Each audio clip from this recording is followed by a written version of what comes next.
Friends, आप में से ज़्यादातर लोगों ने rich dad poor dad book पढ़ी होगी या फिर उसकी बुक समरी सुनी होगी।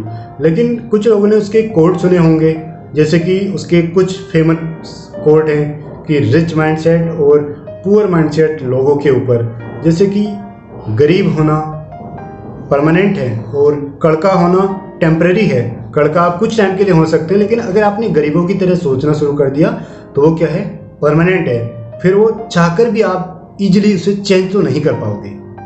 ठीक है। सेकंड है, गरीब डैडी कहते हैं अच्छे से पढ़ो ताकि कोई अच्छी नौकरी पा सको। अमीर डैडी कहते हैं कि अच्छे से पढ़ो ताकि कोई अच्छी कंपनी खरीद सको। लेकिन दोस्तों, आपको ये लग रहा होगा कि दो डैडी एक पर्सन के कैसे हो सकते हैं, यानी रॉबर्ट टी कियोसाकी के ही दो डैडी थे या फिर कोई और डैडी थे। तो मैं बताना चाहूँगा, ये जो स्टोरी है, जो रिच डैड पुअर डैड पूरी की पूरी कहानी है, ये दो फ्रेंड्स के ऊपर है। यानी कि उसके फर्स्ट पार्ट हैं, यानी फर्स्ट पार्टी हैं रॉबर्ट टी कियोसाकी और सेकंड हैं माइक, जो इनके एक फ्रेंड थे, इन्हीं के क्लासमेट थे। और जो गरीब डैडी इसमें इस स्टोरी में कहा गया है, वो रॉबर्ट के जो रियल फादर थे उनको कहा गया है, जो कि एक पीएचडी थे और एक गवर्नमेंट ऑफिसर थे। उनको रॉबर्ट टी कियोसाकी ने खुद गरीब डैडी का नाम दिया है और उनकी बात उन्होंने 9 साल के बाद सुनना बंद कर दिया था, यानी उनकी बातों को मानना बंद कर दिया था।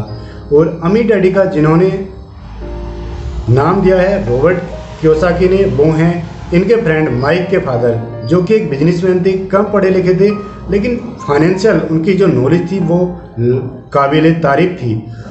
वो इन्हें 37 ईयर्स की एज तक सिखाते रहे कि how to earn the money, और कैसे पैसे से अपने लिए काम कराया जाए।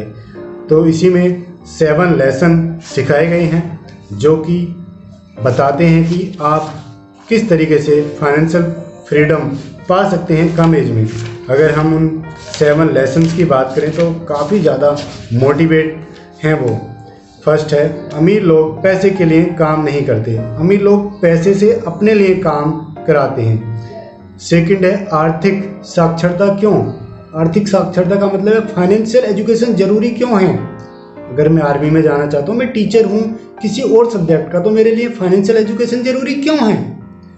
थर्ड लेसन है, अपने खुद के काम पर ध्यान केंद्रित करें, यानी बाकी के साथ भी अपना जो खुद का काम है उस पर आप ध्यान केंद्रित करें, अपने गोल पर फोकस करें। फोर्थ है, टैक्स का इतिहास और कॉरपोरेशन की शक्ति। उन्होंने टैक्स पर भी जोर दिया है। ये कहते हैं कि अमीर लोग ज़्यादा टैक्स नहीं देते, ज़्यादा टैक्स वो देते हैं जो पेशेवर लोग होते हैं, यानी मध्यम वर्गीय लोग होते हैं। और ये कैसे देते हैं, ये समझने के लिए इस बुक की फुल समरी आपको सुननी होगी। फिफ्थ इनका जो लेसन है वो है, अमीर लोग पैसे का आविष्कार करते हैं। तो अमीर लोग इन्वेंट करते हैं पैसे को, वो कमाते नहीं हैं, वो एक दिन में करोड़ों रुपए भी इन्वेंट कर सकते हैं। जो इन्वेंट कर सकता है वो कुछ भी कर सकता है। और सिक्स्थ लेसन है, सीखने के लिए काम करो, पैसे के लिए काम ना करो। जैसे कि अमीर डैडी ने, यानी माइक के फादर ने इनको जब 10 सेंट प्रति घंटे की नौकरी दी थी, उसके बाद इन्होंने पैसा देना बंद कर दिया, क्योंकि वो चाहते थे कि इन्हें पैसे की लालच ना हो। सीखने के लिए हम काम कराना चाहते थे, ना कि पैसे के लिए। 7th लेसन है, बाधाओं को पार करना। जो भी आपके रास्ते में हसल्स आ रही हैं, रिस्ट्रिक्शन आ रही हैं, उनको पार कर डालो, उनको तोड़ डालो। लेसन 8 है, शुरुआत करना, स्टार्ट नाउ। अगर आपके माइंड में कोई भी आइडिया आता है, उसकी 50 से 40% रिसर्च करो, उसके बारे में जानो, then start that idea. 9th lesson है, और ज़्यादा चाहिए तो यह करो। क्या करें, उसके लिए आपको ये सुनना होगा। और ज़्यादा पैसा चाहिए तो उसके लिए क्या करना होगा, लीगल तरीके से। यहाँ पर पैसे की बात की जा रही है। आप 1992 स्कैम की तरह यहाँ पर पैसा अर्न नहीं करेंगे, लीगल तरीके से 100% लीगल और काबिल तारीफ जिंदगी आप जी सकते हैं। तो दोस्तों, आपको यहाँ पर क्लियर हो गया होगा कि रिच डैड पुअर डैड में रिच डैड कौन थे, यानी माइक रॉबर्ट टी कियोसाकी के फ्रेंड के फादर रिच डैड थे, और रॉबर्ट टी कियोसाकी के खुद के रियल फादर को इन्होंने पुअर डैड का नाम दिया, जो कि एक पढ़े लिखे थे, गवर्नमेंट ऑफिसर थे, लेकिन फाइनेंशियल एजुकेशन उनके लिए बहुत कम थी, यानी कि वो ये बोलते रहते थे कि पढ़ो लिखो और अच्छी सी नौकरी करो, पढ़ो लिखो पैसे के लिए काम करो।